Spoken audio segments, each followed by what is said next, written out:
जी Numan Babar, NA 169, रहीम यार खान, बिल्कुल total उम्मीदवार यहाँ पे 15, 10 इंडिपेंडेंट, नून लीग, पीपल्स पार्टी, TLP, कौन मजबूत है यहाँ? यहाँ पर भी नून लीग ही जो है यहाँ पर स्ट्रॉन्ग दिखाई देती है। ओवरऑल डिवीज़न में जो है 15 नशिस्तें हैं, इनमें 9 के करीब पोजीशन जो है वो नून लीग की बेहतर है।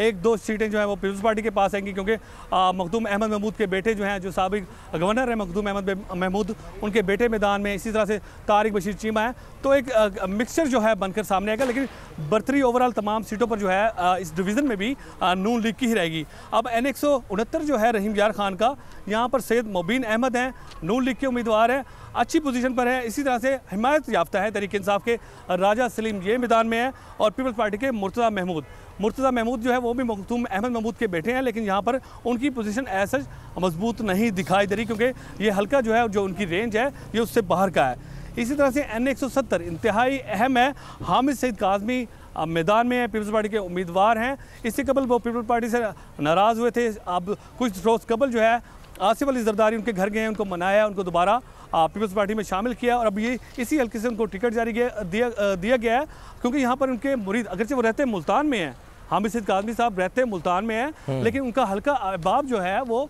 रहीम यार खान में है, और इसी हल्के में है, वहाँ पर उनकी पीरी मुरीदी है। तो वो ये समझते थे कि वहाँ से वो अच्छा मुकाबला कर पाएंगे। अब इस वक्त मैदान में इनके मद्दे मुकाबले जो हैं शेख फ़याज़ुद्दीन हैं, जो कि नून लीग के उम्मीदवार हैं। इसी तरह से आज़ाद उम्मीदवार हैं, जिन्हें तहरीक इंसाफ की सपोर्ट हासिल है, हिमायत हासिल है, वो मियां गौस साहब हैं। लेकिन पोजीशन जो है शेख फ़याज़ुद्दीन की काफ़ी हद तक इनसे बेहतर है। दूसरे नंबर पर हम कह सकते हैं कि ये आज़ाद उम्मीदवार आएंगे, उसके बाद जो है हामिद सईद काज़मी का तीसरी पोजीशन पे होंगे। इसी तरह से NA 171 है, यहाँ पर मखदूम मोइन है, जो कि मुस्लिम लीग नून के उम्मीदवार हैं। इसके साथ साथ ये इससे पहले कि आगे बढ़े, नुमान क्विकली ये बताएं कि ये आप किस बुनियाद पे ये कह रहे हैं कि ये जो है वो जो है ये आगे हैं या सेकंड हैं या थर्ड हैं? यानी कोई मतलब ज़ाहिर है कोई सर्वे होता है ना, उसकी बुनियाद पे तो हम ये कैसे कह सकते हैं कि वो आगे, यानी कि कैंपेन की बुनियाद पे आप कह रहे हैं कि कैंपेन किसकी अच्छी जा रही है?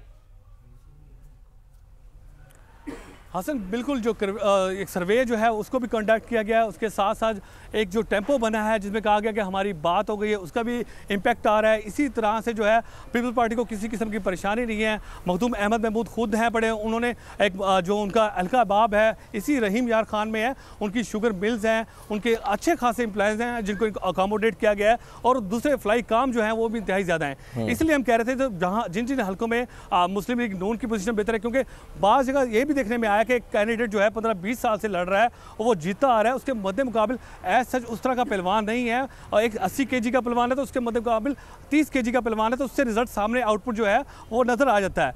यही सूरत हाल जो है कि इसमें एक बड़ी तादाद जो है स्विंग वोटर्स की भी है, जो देख रहा है कि पोजीशन किसकी बेहतर होने जा रही है तो वो उसमें शामिल होना चाहता है। तो इस तरह के बहुत से एलिमेंट्स हैं जिनको इंक्लूड करके ये जो मॉरल है निकाला गया कि मुस्लिम लीग नून जो है काफ़ी हद तक बेहतर जा रही है।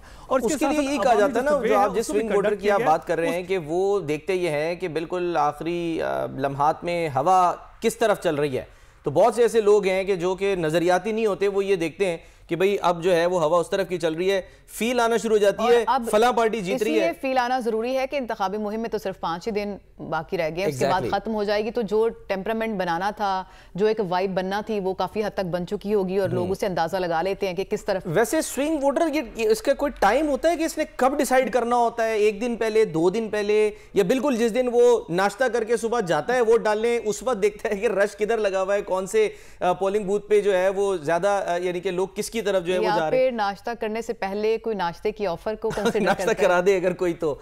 जी नुमान, क्या फैक्टर्स होते हैं नुमान?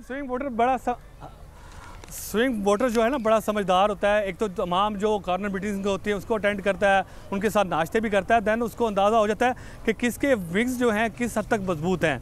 जो NA है, MNA है, उसके नीचे MPs कौन है और उसके किस लेवल तक उसकी रूट्स है पड़ी, तो स्विंग वोटर जो है बड़ी जल्दी जज कर लेता है। फिर उसके साथ साथ वो स्क्रीन मॉनिटर कर रहा होता है, लोगों से पूछता है, हमाम पे बैठता है, सैलून पे बैठता है, वहाँ पर डिस्कस करता है पॉलिटिक्स को। वो अच्छा डीपली चीज़ों को समझ रहा होता है, उसे पता होता है कि इस तरह का जो ये इलेक्शन होने जा रहा है इसमें लोगों को अगरचे जज करना मुश्किल हो रहा है। अवामी राय कुछ और है, सर्वे कुछ और है और अंदाजे कुछ और लगाए जा रहे हैं, तो इसमें कंफ्यूज ज़रूर है, लेकिन वो है समझदार, उसने अपनी डायरेक्शन जो है वो क्लियर कर लिया कि मैंने किस साइड पर बैठना है। तो अब स्विंग वोटर जो है वो 10 से 12% है। ठीक हो गया। अच्छा नुमान, ये बताइएगा कि यहाँ पे तकरीबन इन सारी नशिस्तों पे जिनको हमने अभी डिस्कस किया, हमने टीएलपी और जो मजहबी जमातें हैं वो भी हमने देखा है कि इलेक्शन लड़ रही हैं, और मजहबी जमातों के बारे में अमूमन ये कहा जाता है कि इनको अवाम चंदा तो दे देते हैं लेकिन वोट नहीं देते। तो आप नोट दे देते हैं, वोट नहीं देते। तो ऑन ग्राउंड आपको इनकी पोजीशन कैसी लग रही है? कोई वोट बैंक इनका बड़ा है, क्या सिचुएशन है? मजहबी जमातें मौजूद ज़रूर हैं, जमात इस्लामी भी है, तहरीक लब्बैक भी है, लेकिन इनको लोग जो है उस तरह से वोट देने को तैयार नहीं है। इनको एक मरतबा हुकूमत ज़रूर दी गई थी KPK में, खैबर पख्तूनख्वा में, सरहद में, लेकिन उसका वो आउटपुट नहीं आया जो आना चाहिए था। उसके बाद से उनके लोगों के जो व्यूज़ हैं काफ़ी हद तक क्लियर हो गए।